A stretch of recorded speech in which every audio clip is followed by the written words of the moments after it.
Have you ever thought about buying a business or selling your business, but you don't know how to go about it?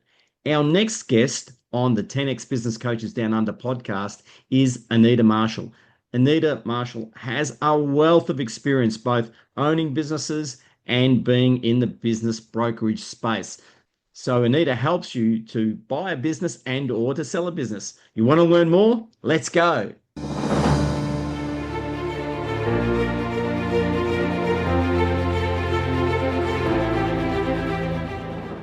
Welcome, Anita. We're delighted to have you here with us on the 10X Business Coaches Down Under podcast. Thank you for joining us. Would you like to tell us about Gold Coast Business Brokers and what you do?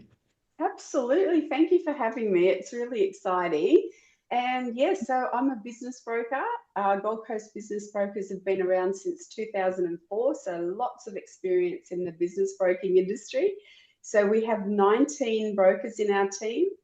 And we also have an appraisal team that specifically handles the appraisals. So, we're pricing those businesses correctly. So 2 people work on every single listing. So instead of just one broker working on a listing, we have 2 people that work on them to get on top of every single inquiry every day, because very sadly, in the business broking world, a lot of businesses go to market and never sell. So that's not us. We want to get people on the market, not just to list them, but to sell them. Fantastic. That is awesome. And I know that you've had extensive background in varying businesses. What do you think makes, how can a business owner, a lot of businesses, right, they start and they're not necessarily thinking about their end game, right? It's only when they're like getting, they're near retirement or something happens, they're like, oh gosh, I better sell my business. And they're not necessarily seller ready, right? They're not ready to sell. So what do you think are the main things that makes a business really attractive to someone to purchase? And if someone is thinking about, and like we encourage people to think about, Gary and I, to think about the end game before you begin. So you know your exit strategy going into it, so you can know where you're going, know your target. But kind of what is assuming that someone has the target to sell or then suddenly has the target to sell, how can they prepare themselves? What are your tips for that? And what makes a business more attractive to a purchaser? Because like you said, a lot of businesses don't sell at all, right? So there's reasons for that.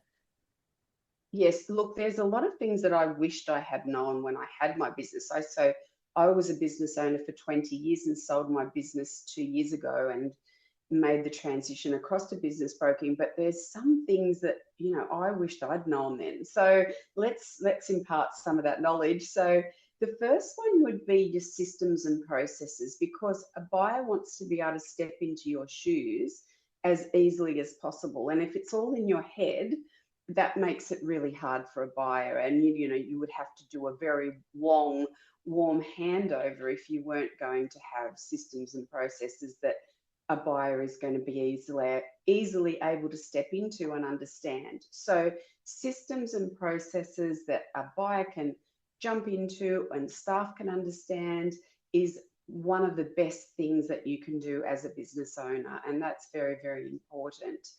The next thing would be that, you don't want your business to be 100% reliant on you. You've got to be able to sort of step away from the business. If you can't have a holiday without micromanaging your team and having to be involved on a daily basis, then you've got some work to do in your business. So that would be another thing. So the less involved that the business owner is on the day-to-day workings of the business, the better. And then there's also some other little tips. So, one thing that we had a mortgage brokerage that I sold, and with that particular brokerage, what they had done is they'd put together a list of all of their referral partners and how often they were referring to that business and all of their contact details, and they were keeping in touch with those people on a weekly or fortnightly basis.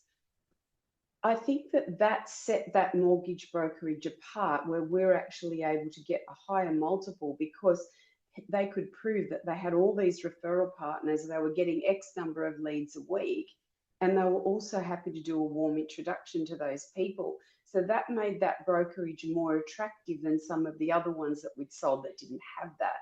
So it's really important that your referral partners are being contacted and you've got a database with those listed.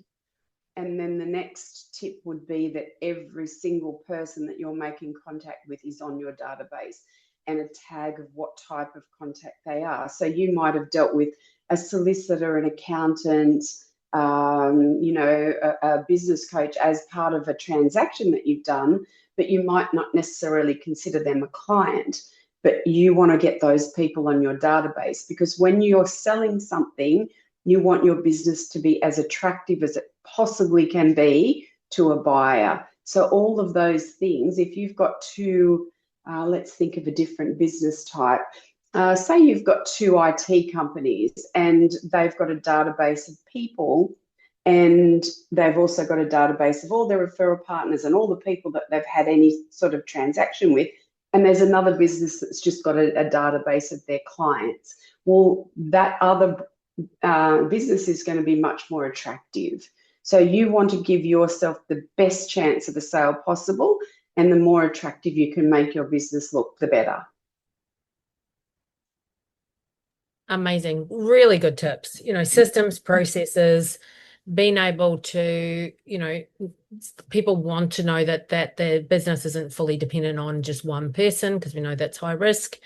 And then what are you doing to build a database? And that's for any business, right? That's not necessarily, service-based business. Like every business can build a database, like you're saying. It's a matter of really thinking about that strategically, from referral partners through to customers. Everything can be part of that database. I love that. Really great tips. Gary, did you want to ask Anita a question?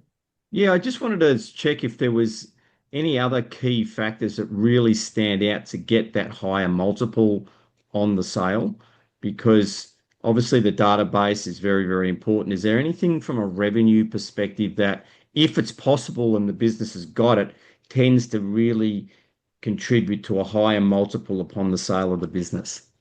So certainly if there's a way of getting your revenue on repeat, so that say for a business coach, we're selling a business coach and they've got clients on a program where there's a monthly revenue, or any type of business with a monthly revenue, that's very attractive. So the revenue is really consistent.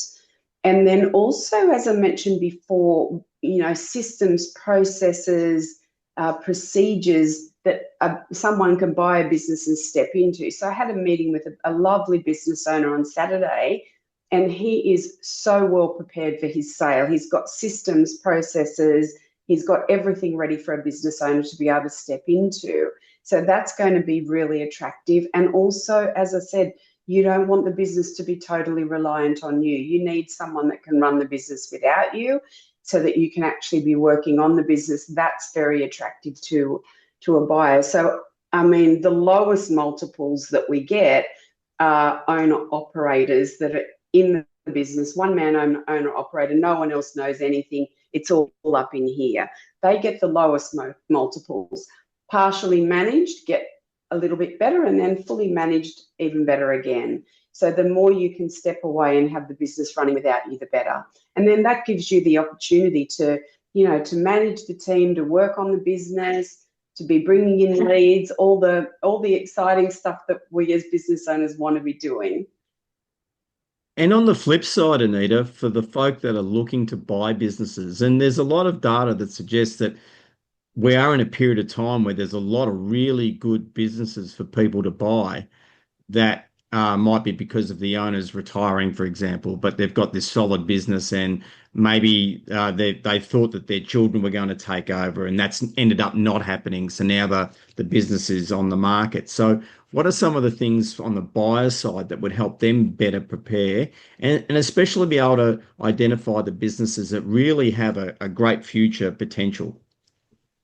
Yeah, so that can be trickier to work out because, like you just said, there are so many businesses on the market. So I think the first thing that you really need to do is get a really good accountant or a business advisor, even a business coach on board that can have a look at these businesses with you, because it's a minefield of businesses for sale. So you want to have someone that can look at the figures and say, you know what, it's not a good business to buy. It's not making enough profit. You also need to be able to see the potential. Now, you won't necessarily be paying for potential, but you want to buy a business that you can ramp up and increase the profit. And you do want to make sure that you are buying a successful, profitable business, because otherwise you may as well start one yourself. So, I think having good people and knowledgeable people on your side that can analyze the business that you're looking at to say, yes, this has got really good bones. And like things like if you're buying something with a lease, you want to make sure there's a great time frame on that lease. You don't want to be stepping into a business and finding out that there's a very short lease and you've got to find, someone, new premises, things like that. You've just got to make sure that you are doing all your due diligence to make sure that the business that you're buying is going to be a success for you, not just in the short term, but in the long term. And ideally one that you can use a fantastic business coach like the 10X group and ramp that up to make it a lot more profitable for you. And because a lot of people, when they're buying the businesses and selling businesses not through brokers, so they're not involving expertise like what you and your team have, they create a valuation that's often unbelievably unrealistic. So, for example, I had a client that was looking at a business, and the business owner had valued one part of the business at $1 million because they'd spent $1 million over time on this stock, but the stock was 20 years old. Yeah. Look, as I said earlier, our appraisal team have been doing this since 2004. So it isn't an easy thing to get right, appraisals. So why do people try and appraise them themselves, or even some accountants aren't sure how the appraisals work. So you need someone that's really an expert in that space. And if you price the business incorrectly, it's not going to sell. You've got to get the price right for the sale for a business to be realistically able to be sold. So, if you're pricing it yourself, there's a good chance that you may be unrealistic. And we don't charge for appraisals. You can get an appraisal from us, and you can still go to market yourself and sell it yourself. We don't charge for appraisals. We actually have a system that we call for sale by owner. So that's where our appraisal team does the appraisal. We can get you all the marketing material, get you listed on all the websites, and then you can take all the inquiries yourself. The only thing that I would say with that is that buyers can be tricky, and we are used to dealing with buyers. So, to use our full brokerage service, you're getting that hand-holding service, and also making sure that we're getting on top of those inquiries immediately, because there's a lot of businesses for sale. You've got to get onto those buyers and you've got to follow them up and all of that. We do all of that for you if you use our full brokerage service.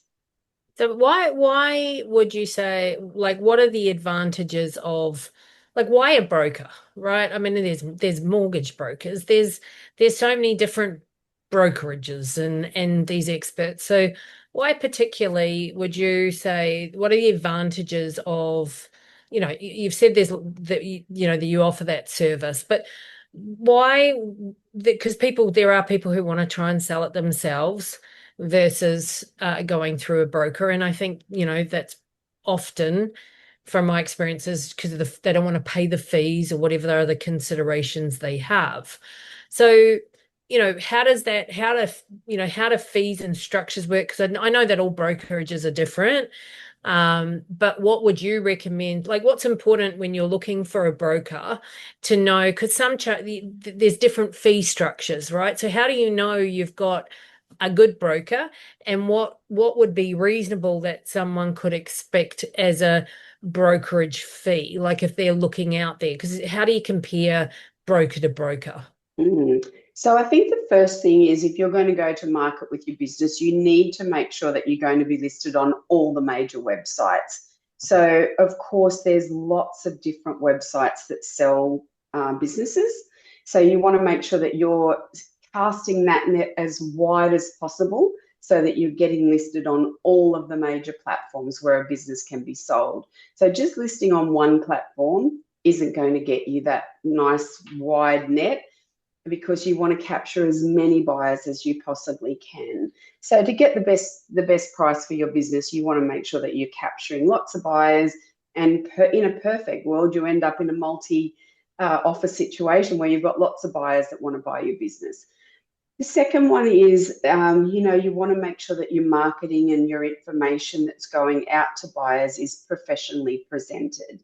And when you're doing it yourself, that can often not be the case. You want a professional information memorandum that's going out to a buyer so they can make an informed decision about the business. You also want to make sure that they sign a confidentiality agreement. So it's really important that anyone getting your information is not going to be able to talk to one of your clients or your providers and jump on and try and steal them from you. So you want to make sure that your business sale is handled as professionally as you possibly can. Also, you might choose not to let your staff know because you might decide that you don't want to spook your staff. You want to make sure you've got a great buyer before you inform them about the sale so that you're not losing team members. So all of that can be done professionally through a business broker.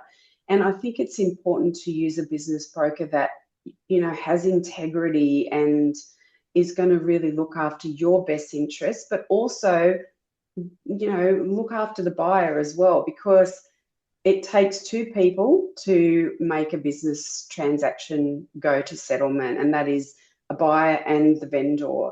So, we make sure that we treat all the buyers with respect as well, because it's very important that, they're happy with the transaction and they can sort of give you a good testimonial afterwards and say, that was fantastic. So if you're trying to sell, I think that one of the most important things is that we all have our areas of expertise. So if I started a business coaching business tomorrow, I probably wouldn't be a fabulous business coach.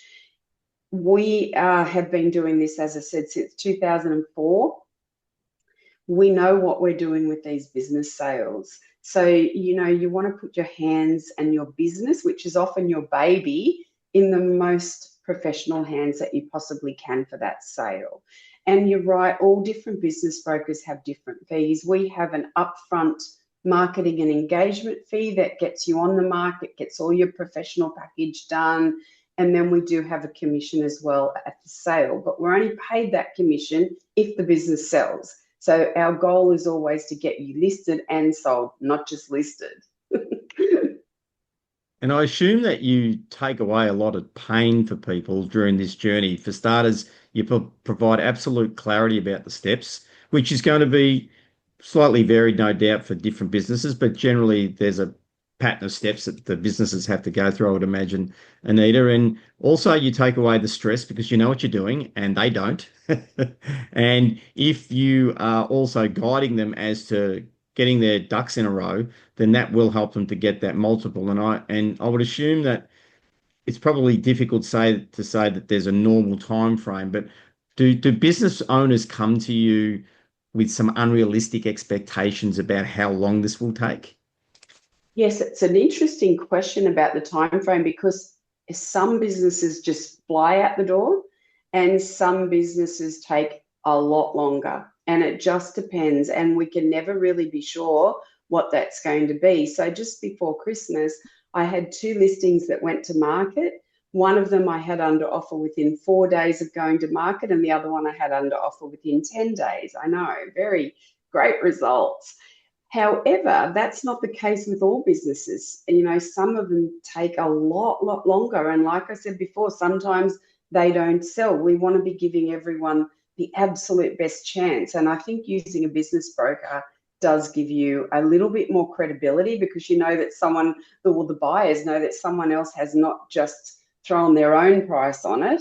And like you said, with your other example, $1 million worth of cost of their stock, which is now 20 years old, well, there's no way you can expect someone to pay $1 million for that. Listing through a broker, that would never happen. And, well, it shouldn't happen. It wouldn't happen with our firm. So you want to make sure that you're using someone that's pricing things right. And I think a buyer is going to look at a business through a broker and feel like it does have a little bit more credibility. It also gives you a little bit of that arm's length transaction between the buyer and the vendor. Sometimes the buyers don't like dealing directly with the vendor. They want to make the offer through a broker, so it's not insulting and there's no awkward conversations. So using that broker sort of puts that person in the middle where it's not awkward between the vendor and the buyer. Yeah, I was just going to say that. I would imagine that utilizing a broker also, you mentioned before, often the business is someone's baby, right? Like that a huge part of their identity is wrapped up into their business, which is why it can be, there can be these discrepancies of what the business owner thinks it's worth and what's it then actually valued at, and then you've got to come to some sort of agreement. But I would imagine utilizing a broker then takes quite a lot of the emotion out of the sale in that process, because for a lot of business owners, particularly if their identity is wrapped up in their business, it would be it's a very emotional process and potentially a loss of identity, a lot to consider. So I would imagine then that you are somewhat of that go-between, and I'm sure no doubt part counselor to both parties at times, going through that process and helping reassure someone through that sales process, but keeping their emotions, away from the buyer and the buyer's emotions away from the seller, so that's not getting in the way of the actual final transaction. Yes, and sometimes a buyer might have an unrealistic idea on settlement terms. So say, for example, not so long ago, I had an offer where the buyer wanted the owner to stay in the business for a year. Well, if he was going to do that, he wouldn't be selling his business. So, you can manage all those things without the buyer and the seller getting upset with each other, because ideally they want to have a great working relationship going forward. And if everything falls apart in that negotiation stage and they've got to a point where they don't like each other, that can be really awkward too. So we can be that person that bounces back and says, come on, that's not really realistic and that's not going to happen, without anyone getting offended. So it does take away that awkwardness. Yeah, absolutely. Fantastic. And Anita, I imagine that, let's say a business owner's sitting there and thinking, I don't want to sell right now, but I am thinking in the next 2 to 5 years that it would be a good idea to sell. And you mentioned earlier about your free appraisal. It would seem to me that it could be a pretty smart thing to reach out to you folk now, get the appraisal, and then potentially also get some guidance as to what gaps they might have that they've got a couple of years to close to get that higher multiple down the track. Do you have folk that are smart enough to take that avenue? 100%. I had a lady actually based in far north Queensland reach out to me last week, and she's doing exactly that. She's reaching out. She's going to get an appraisal done. She's going to start getting all of her ducks in a row so that she can be sale ready. And that's what we're here to help with, because why not use that knowledge that we have to make your business as saleable as it possibly can be? And the more those people get that business as sale ready as possible, the easier it makes it for me when they're ready to sell. So yeah, why not reach out? Very smart. I thought that might be the case. I just wanted to know. I think Alice. And we will put all your contact details underneath so that people can reach out to you if they are looking to discuss, how do I prepare for sale, or I'm ready for sale, or I'm thinking about it in, 1 month, 5 years, whatever it is. So always good to have some understanding of that.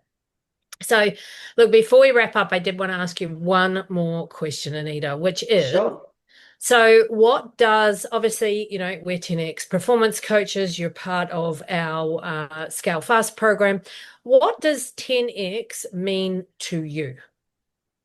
10X means to me my motivation. So what I find with the 10X group is every week when we jump on our little calls and we have to share our wins, share any frustrations, we've got the learning point tip of the week.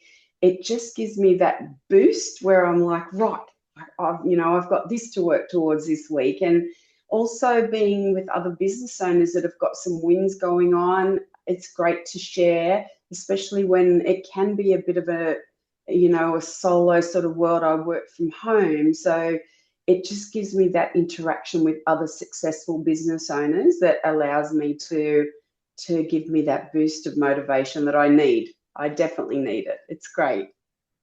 Absolutely. We love that. 10x motivation. Let's go. Yes. I'll let you wrap it up, Gary. No worries. Anita, what would be, out of all of the links that will pop in the chat and the notes, as Alison said a little bit earlier, is there one in particular that's the best and easiest way to reach out and contact you? Look, I think I've got a new Facebook page called Anita Marshall Business Broker. I would love the listeners to jump on that, like, share, comment.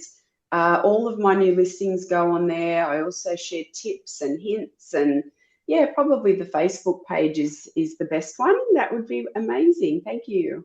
Not a problem. Anita Marshall, business broker on Facebook, folks. Go there, connect, join, and find out all that information. Even again, if it's quite some time away before you intend on selling your business, if you haven't picked up, one key lesson is to get yourself prepared as soon as possible. So, Anita, Alison and I really appreciate you coming on and joining us for the 10X Business Coaches Down Under podcast. Thank you. Thank you for having me. I've loved it. Thank you. You're welcome. And folks, if you want to catch more of our interviews, make sure you are liking and subscribing to our podcast series. And also, if you want to learn more about our Scale Fast program, 2026 in particular, that, as you've heard, Anita is a member of, please go to businessgrowthdownunder.com, and you might get lucky and see that there's a nice deal happening right now. If you're smart, go and check out our businessgrowthdownunder.com. Once again, thanks a lot for coming along. On behalf of Alison Wheeler and myself, Gary Ryan, let's go.